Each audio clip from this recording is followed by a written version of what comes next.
அடிக்கடி கதவத்தா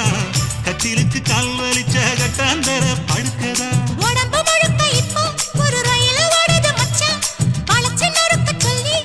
வளையில் கிஞ்சது மச்சான் அடடா அல்வா துண்டு இடுப்பு ஓங்கிடுப்பு அழகா பத்தி கிச்சி நெருப்பு தூள் கிளப்பு சலக்கு சலக்கு சரிக சேல சலக்கு சலக்கு பெலக்கு பெலக்கு பெக்கம் வந்த